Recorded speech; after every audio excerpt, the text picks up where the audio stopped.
වේවා සියලු දෙනාටම. අද අපි ඔබත් සමග කතා කිරීමට බලාපොරොත්තු වන්නේ සත්ත්වපාන ශාස්ත්‍රයේදී සතුන් හඳුනා ගැනීම සඳහා භාවිතා වන ක්‍රමවේදයක් වන සතුන්ගේ කම් සලකුණු සිදු කිරීම පිළිබඳව. කම් සලකුණු සිදු කිරීම පිළිබඳ සැලකීමේදී මෙය ප්‍රධාන වශයෙන් ආකාර කිහිපයක් යටතේ සිදු කරනු ලබනවා.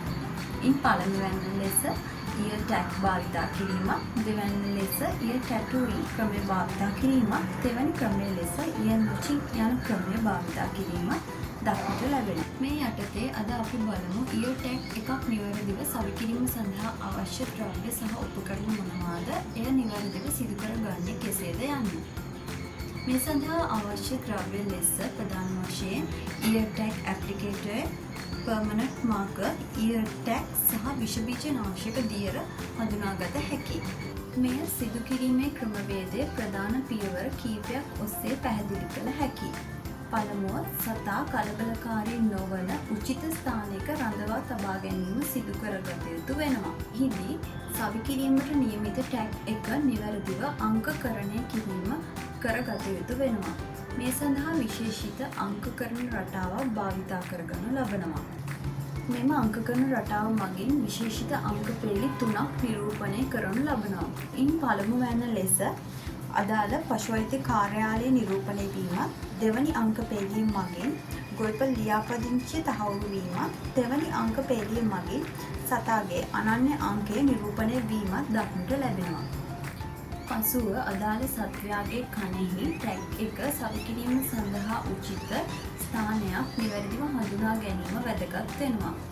මේ සඳහා සත්වයාගේ වම් කනෙහි ඉදිරිපස රුධිර කේශනාලිකා අවම ඝන කාටිලේජ වලින් තොර ස්ථානයක් හඳුනා ගැනීම වැදගත්. හඳුනාගත් ස්ථානය විස බීජ නාශක දියර ගල්වා පිරිසිදු කරගත යුතු අතර එහිදී කනෙහි ඉදිරිපස හා පිටුපස කොටස් යන දෙකෙහිම විස බීජ නාශක දියර ගල්වා විස බීජ හරණය කර ගැනීම ඉතා වැදගත් වෙනවා. අනතුරුව නිවැරදිව අංකකරණය කරන ලද ටැග් එක ටැග් ඇප්ලිකේටරයට සම්බන්ධ කිරීම කරගත යුතුයි.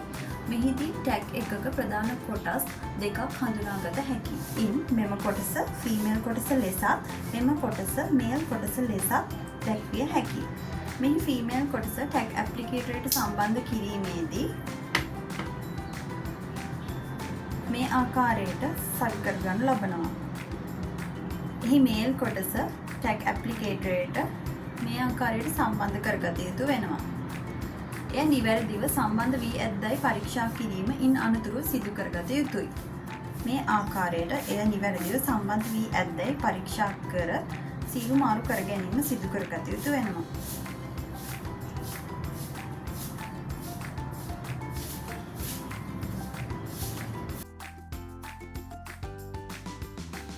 පසුව සතාගේ වම් කන මත තෝරාගත් ස්ථානයේ ටැග් එක සවි කිරීම ටැග් ඇප්ලිකේටරය හරහා මේ ආකාරයට සිදු කරගත යුතු වෙනවා. ටැග් එකේ ෆීමේල් කොටස සත්වයාගේ කනෙහි ඉදිරිපසට සවිවන ලෙසත්, ටැග් එකේ මේල් කොටස සතාගේ කනෙහි පිටුපසට සම්බන්ධ වන ලෙසත් ස්ථානගත කර ක්ෂණිකව හා සූක්ෂමව ටැග් එක ඇප්ලිකේටරය හරහා සවි කර ගැනීම සිදු කරගත යුතුයි.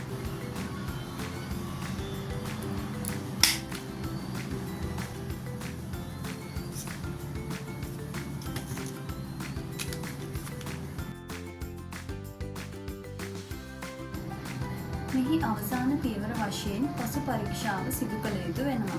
එහිදී ටැග් එක සතාගේ කනට සවි කිරීමෙන් පසු එය නිවැරදිව සවි වී ඇද්දයි පරීක්ෂා කිරීම සිදු කළ යුතු වෙනවා. මේ ආකාරයට සතාගේ කනේ ඉදිරිපස කොටසට ටැග් එකේ ෆීමේල් කොටසත්, පසුපස කොටසට ටැග් එකේ මේල් කොටසත් සම්බන්ධ වීම නිවැරදිව සිදු වී ඇද්දයි පරීක්ෂා කිරීම සිදු කරගත යුතු වෙනවා. එහිදී සතාගේ කනේ යම් තුවාල වීමක්, රුධිර වහනය වීමක් පවතීදැයි පරීක්ෂා කිරීමක් මෙහිදී සිදු කළ යුතු වෙනවා. එවැනි තත්ත්වයක් පවතී නම් සතාගේ කනේ අවට ප්‍රදේශ විස බීජ හරණය කර ඒ සඳහා ප්‍රතිකාර කිරීම අත්‍යවශ්‍ය කාරණාවක්. මේ ආකාරයට ගොවිපළ සතුන් හඳුනා ගැනීම සඳහා ear tag භාවිතා කිරීම වැදගත්කම් රාශියක් අපට හඳුනාගත හැකි වෙනවා. එහිදී ප්‍රධාන වශයෙන් සතුන්ගේ අනන්‍යතාවය තහවුරු කිරීම, වාර්තා නිවැරදිව නඩත්තු කිරීම, සතුන්ගේ නිෂ්පාදන, අභිජනන, සෞඛ්‍ය වැනි දත්ත පිළිබඳ නිර්ණය කිරීම සඳහා මෙය දායක කරගත හැකි වෙනවා. ඔබත් සත්තුපාලන ක්ෂේත්‍රයේ නිරත වන අයෙකු නම් ඔබගේ කොල්පල කටයුතු මනා කළමනාකාරීත්වයකින් යුතුව පවත්වාගෙන යාම සඳහා සතුන්ගේ කන් සලකුණු සිදු කිරීම භාවිතයට ගත හැකි වෙනවා. මෙම සේවාව නීත්‍යානුකූල වශයෙන් රජයේ පශු වෛද්‍ය කාර්යාල හරහා ගොවි ජනතාවට ලබා ගත හැකියි.